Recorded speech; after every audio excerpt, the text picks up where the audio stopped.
Hello everyone, आप सभी का स्वागत है हमारे अपने चैनल इंजीनियर्स की कक्षा में। और आज के लेक्चर में हम पढ़ने वाले हैं Kirchhoff's law. Kirchhoff's law topic DC parallel circuit का टॉपिक है और ये काफ़ी ज़्यादा इम्पॉर्टेंट टॉपिक है।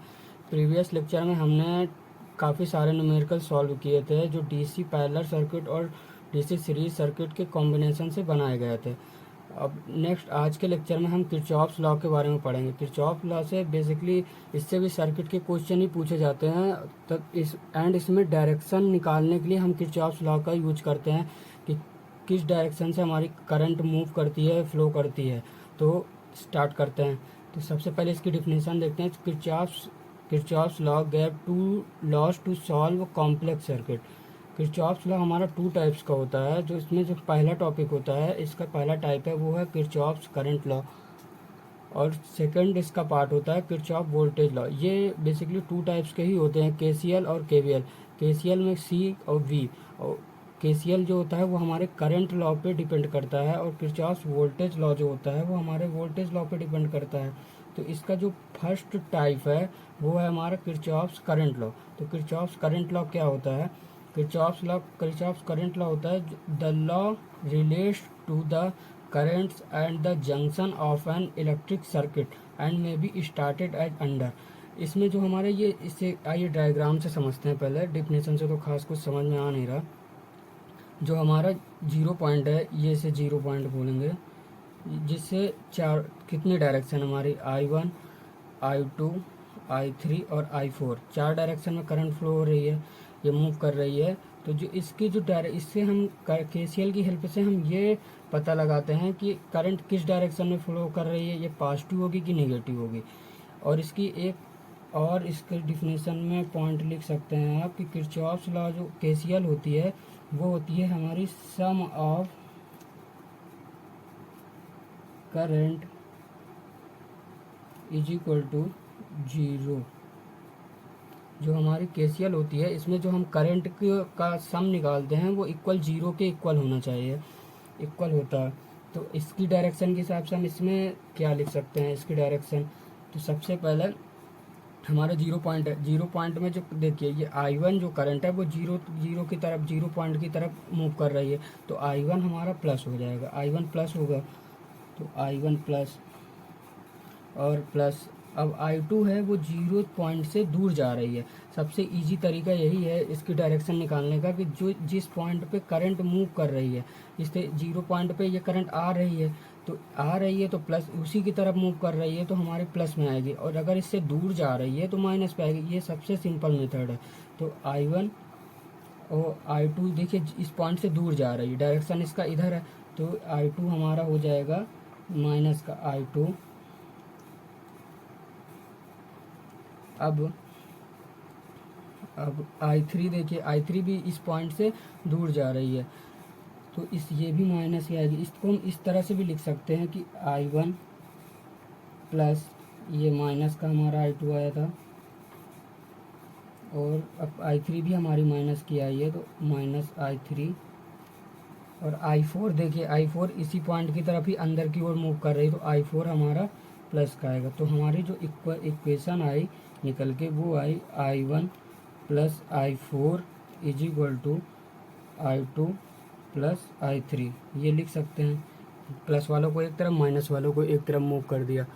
अब इसका फार्मूला क्या ही निकल गया, इससे हमको क्या देखने को मिला कि जो हमारी सम ऑफ इनकमिंग है, ये हमारी, ये दो पॉइंट हमारे किधर है, इनकमिंग, अंदर की ओर मूव कर रहे हैं। I1 हमारा I1 पॉइंट और I4 पॉइंट, ये दोनों ही अंदर की ओर मूव कर रहे हैं। तो इसको हम क्या लिख सकते हैं, सम ऑफ इनकमिंग करंट। और I2 और I3 को हम क्या लिख सकते हैं, सम ऑफ आउट गोइंग करंट। तो केसीएल हमारा इस तरह से है कि जो हमारी इनकमिंग करंट है उनका सम, और जो हमारे आउटगोइंग करंट है उनका सम। तो इस तरह से हम करंट की जो डायरेक्शन है उसे निकाल सकते हैं, और ये सर्किट के क्वेश्चन में इनका अभी यूज होगा। तो हमारा जो सेकंड टॉपिक है, ये हमारा सेकंड टाइप है केवीएल। केवीएल क्या होता है? तो केवीएल होता है हमारा इन एनी क्लोज्ड इलेक्ट्रिकल सर्किट और मेश। अभी मैं बताऊंगा कि मेश क्या होता है। मेश द एल्जेब्रिक सम जो हमने अभी एल्जेब्रिक सम किया वही algebraic sum of all electrons electromotive force को हम शॉर्ट फॉर्म में ईएमएफ लिखते हैं, जिसको हम कैपिटल ई से रिप्रेजेंट करते हैं। And voltage drop in resistor is equal to zero. Current को भी हम जीरो में करते थे और वोल्टेज वाले में भी हम करंट की रजिस्टर की वैल्यू को जीरो के लास्ट में इक्वेशन जो बनती है उसको जीरो के फॉर्म में लिखते हैं। तो इसका हमारा फार्मूला क्या होता है, इन एनी क्लोज्ड सर्किट और mesh is equal to algebraic sum of EMF, हमारा क्या होता है capital E, plus algebraic sum of voltage drop is equal to zero. तो यही फार्मूला से हम इसके सर्किट के क्वेश्चन को सॉल्व करते हैं। तो इसमें एक और की पॉइंट मैंने लिखा है कि Kirchhoff's voltage law is also called loop rule. इसमें हम लूप का मेथड से हम इसके डायरेक्शन और इसके पाथ को सॉल्व करने की कोशिश करते हैं। तो अभी एक सर्किट से मैं आपको इसको ईजिली से समझा दूंगा। तो इसमें एक और की पॉइंट है कि जो इसमें ईएमएफ होता है, यही हमारा कैपिटल ई हमारा क्या है ईएमएफ। तो इसमें हमारा जो ईएमएफ होता है इसमें क्या दिया गया है, the sign of EMF is dependent of the direction of current through the batch under consideration.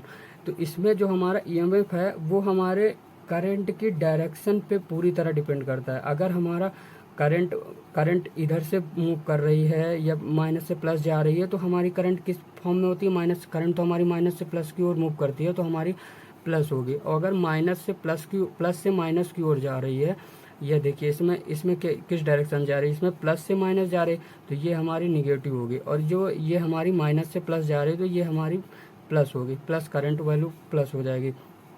तो ये हमारी टोटली डिपेंड करती है करंट पे, बट इसकी डायरेक्शन इंडिपेंडेंट होती है। वो इस पॉइंट में दिया गया है, जो इसकी डायरेक्शन इंडिपेंडेंट, ये नहीं कि मतलब करंट सीधी जा रही है और ईएमएफ लगाया गया है तो उसकी डायरेक्शन को हम चेंज कर दें, नहीं। डायरेक्शन हमारी इंडिपेंडेंट होती है और डायरेक्शन उसी के हिसाब से ही मूव करती है। तो एक हमारा इसका भी एग्जाम्पल लेकर भी सॉल्व करने की कोशिश करते हैं। तो एक हमने सर्किट लिया है। अब सर्किट में एक की पॉइंट आया था या बीच में पॉइंट आया था मेश क्या होता है। तो इसमें मेश एक क्लोज पाथ होता है। ये हमारे ईएमएफ लगाए गए हैं E1 ईएमएफ और एक ईएमएफ इस पॉइंट पर भी लगाया गया है, इसको हम E2 मान लेंगे, मैंने लिखा है। तो जो ये एक क्लोज पाथ है और ये दूसरा क्लोज पाथ है, इनको ही हम मेश कहते हैं। ये पहला मेश, ये सेकंड मेश। तो इनकी अब डायरेक्शन के हिसाब से क्वेश्चन को सॉल्व करते हैं। तो सबसे पहले हम पहले मेश को सॉल्व करते हैं, जिसमें हम डायरेक्ट एक पहले हम ले लेते हैं कि लूप ए पॉइंट से स्टार्ट करते हैं। तो पहला हमारा मेश किस डायरेक्शन से है, माइनस से प्लस की ओर करंट फ्लो करती है। तो हमने इस तरह से एक डायरेक्शन बनाई। तो पहला हमारा लूप क्या है, ए, फिर बी पॉइंट, फिर सी, फिर एफ, फिर ए। तो एक क्लोज्ड पाथ में ही हमको मेश बनाना है। इसमें पहले ही डिफिनेशन में मैंने बताया आपको, इन एनी क्लोज्ड इलेक्ट्रिकल सर्किट। तो क्लोज इलेक्ट्रिकल सर्किट में, क्योंकि पूरी एक बार में निकालने में काफ़ी ज़्यादा कॉम्प्लेक्स हो जाएगा, तो इसमें छोटे छोटे पार्ट में हम इसकी हम सर्किट को इक्वेशन बनाने की कोशिश करते हैं। क्योंकि इक्वेशन बना के हमको इक्वल जीरो करना है, जिससे हमारी इजली E1 और E2 की वैल्यू या I1 या I2 की वैल्यू हम निकाल सकते हैं। तो सबसे पहले हम पहला लूप लेते हैं, इसमें हम वैल्यू निकालते हैं। एक पॉइंट लेते हैं ए, लूप ए, बी, ये लिया मैंने सी, फिर लिया मैंने एफ, और फिर क्लोज पाथ बनाने के लिए ए पॉइंट फिर से वापस ले लिया। तो ये हो गया हमारी। तो अब इसकी डायरेक्शन के हिसाब से हम क्वेश्चन सॉल्व करते हैं। इससे पहले एक पॉइंट ये देखिए, जो हमारा सी पॉइंट है उसमें हमारे, क्योंकि ये पॉइंट तो है लेकिन सी हमारा जो मेन पॉइंट है उसमें एक करंट आ रही है I1 इधर से और ये करंट आ रही है I2, क्योंकि ये दोनों का ही इंटरसेक्शन पॉइंट है। दोनों ही सर्किट में ये लाइन तो देखिए इंटरसेक्शन है ना, दोनों में। इस लाइन में भी, इस सर्किट में भी ये वाली लाइन है और इस सर्किट में भी R1 रजिस्टर कॉमन ही है। तो इसकी रजिस्टर को, इसकी करंट को हम प्लस कर देंगे। तो ये हमारी I1 और ये हमारे दोनों ही देखिए इसकी अंदर की ओर, इनकमिंग करंट है, दोनों ही अंदर की ओर आ रही हैं। तो दोनों को हम प्लस करके पॉजिटिव में प्लस करके ऐड करके लिख सकते हैं। तो देखिए I1 प्लस I2 हो गया। तो A B C A F A पहला लूप लेते हैं, तो इसकी डायरेक्शन हम मानिए ए पॉइंट से हम स्टार्ट करते हैं। तो जो ई है हमारा जो माइनस से प्लस की ओर जा रहा है, तो हमने बताया ना अभी कि माइनस से प्लस की ओर जाते हैं तो हम ई की वैल्यू हम हमेशा प्लस में लेते हैं। तो सबसे पहले ई वन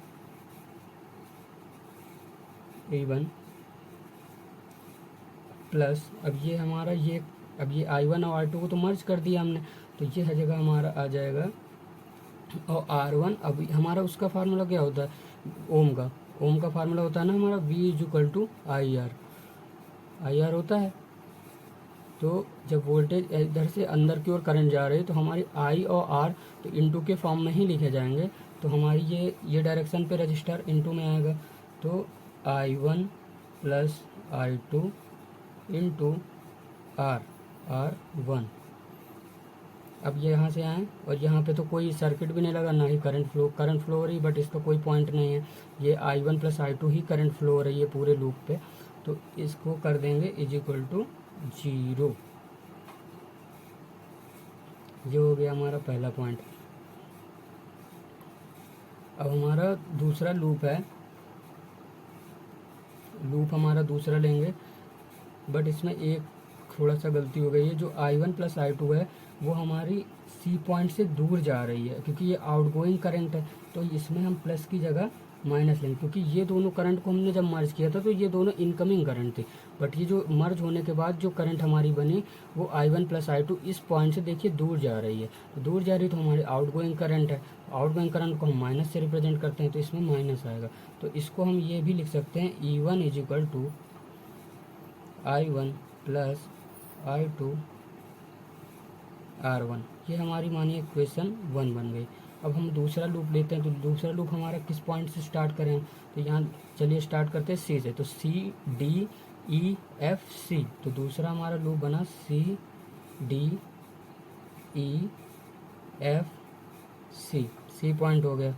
ये हमारा क्लोज लूप बन गया। जो अब इसकी डायरेक्शन किस तरह है, ये इसकी डायरेक्शन हम ऐसे निकालना है, क्योंकि सी डी ई एफ सी।